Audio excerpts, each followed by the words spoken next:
બાકી નહીં મળે પછી કહેતા ને કીધું નહોતું. Good morning guys, welcome back to my mini vlog. તો હું આજે રેડી થઈ ગઈ છું અને હવે દેખો મેં અહીંયા ઝાડવાને પાણી પણ પીવડાવી દીધું છે, કારણ કે આપણી ફરજમાં આવે છે બધું ઝાડવાને પાણી પીવડાવવું. તો ઝાડવા મસ્ત લાગી રહ્યા છે મારા બધા ગોઠવેલા. અને હવે મને છે ને બહાર થોડીક વસ્તુ લઈ જવાનું. મને પહેલાં એવું હતું કે હું ઓર્ડર કરીને મંગાવી લઉં, પછી વિચાર આવ્યું કે ચલો ને ભાઈ લઈ આવીએ ફ્રૂટ અને દૂધ ને એવું બધું, કારણ કે એ બાર થોડોક એવો આટો મરાઈ જાય તો લઈને આવીએ આપણે. તો પછી મને વિચાર આવ્યો આપણે ગાયને ઘાસ આપી દઈએ. ભાઈ એટલે પછી ઉભરી ગયા અહીંયાથી થવું નીચા કોઈ નથી આપેલી ગાય કે અહીંયા સુઈ બેઠી છે એવું બધી ડરી રહી હતી. इसको मज़ा नहीं लगता है. मैंने क्या આપણે अच्छा अच्छा કેટલી પ્યારી છે, ક્યુટ. હેલો બड़ा दूर से अच्छा ना तो ना जी फ्रूट ले तो मना એટલે અહીં આવી ગઈ છું. ये भी ना जी मोटा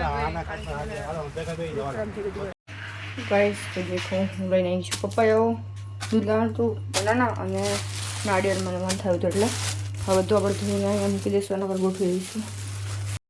કે ખૂબ જોરદારની ભૂખ લાગી હતી એટલે મેં મસ્ત એવા ચોકલેટ ઓટ્સ બનાવીશ.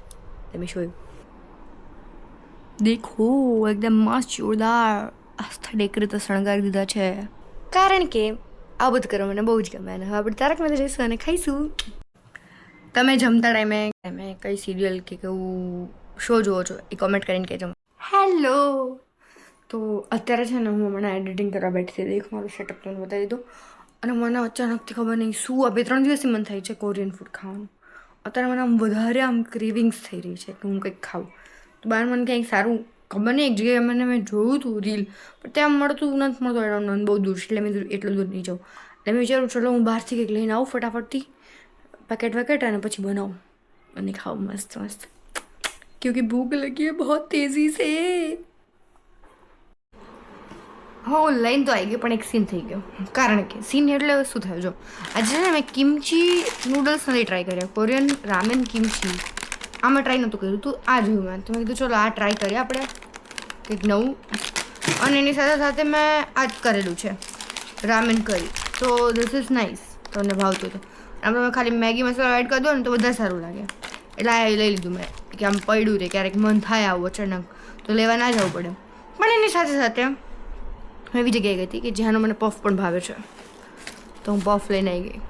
એટલે અગર આ પફ ખાધા પછી મને ભૂખ લાગશે તો બનાવીશ, બાકી આજે આપણો રામેનનો પ્રોગ્રામ કેન્સલ. ધબરકો જોઈએ, ભૂખ ઉપર ડિપેન્ડ છે. બધા લાગશે તો બનાવીશું, તો તમને બતાવીશ, કારણ કે મેં બી ટ્રાય નથી કર્યા. ટ્રાય કરીને કહીશ કે કેવા લાગે છે. ચીલી મેટર ભાઈ 4th લેવલનું ચીલી છે આમાં, એ તો મેં જોયું જ નહોતું, અત્યારે જોયું મેં. કોઈ વાંધો નહીં, ચાલો ટ્રાય કરવાનું થશે તો હું તમને કહીશ. ફાઇનલી પણ મને મતલબ એટલું બધું મન થયું હતું તો મેં કીધું ચલો બનાવી દઈએ. તો આપણે આ કિમચીવાળા નૂડલ્સ બનાવવા મૂક્યા છે. નૂડલ્સ થાય છે પછી હું ટેસ્ટ કરીને કહું તમને કેવા લાગે છે. એક વસ્તુ બતાવો તમને, તમે જોઈને પાગલ થઈ જશો. દેખો ગાઈઝ, પ્રેઝન્ટેશન દેખો તમે, છે ને એકદમ જોરદાર. અને લેટ્સ ટ્રાય. ચોપસ્ટિકથી ખાવાનું ટ્રાય કરીશું. પસીનો થઈ ગયો મને અત્યારથી, અને આ બહુ જ સ્પાઇસી લાગે છે, કારણ કે જે આમ ઉડો તો તડકો મેં કર્યો ત્યારે કોઈ આવ્યું નહીં ચોપસ્ટિક ઉપર. But this is nice and this is spicy. Normal કરતાં બી સ્પાઇસી છે વધારે.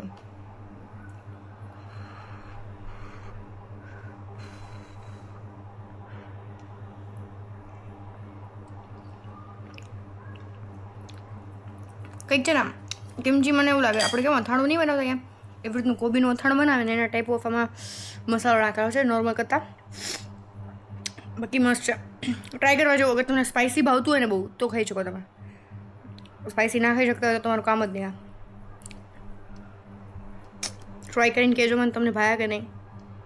અને હવે આપણો ટાઈમ છે લાઈવ સ્ટ્રીમિંગ કરવાનો. તમે સેટઅપ બતાવી દો લાઈવ સ્ટ્રીમિંગનું. દેખો ટડા, હવે આપણે લાઈવ સ્ટ્રીમિંગ કરીશું, તો તમે લાઈવ સ્ટ્રીમિંગ જોવા પણ આવી જશો. અને આ વિડીયોને લાઈક શેર સબસ્ક્રાઈબ કરવાનું ન ભૂલતા, કારણ કે તો તમને પછી મારા ડેલી નવા વિડીયો જોવા મળશે.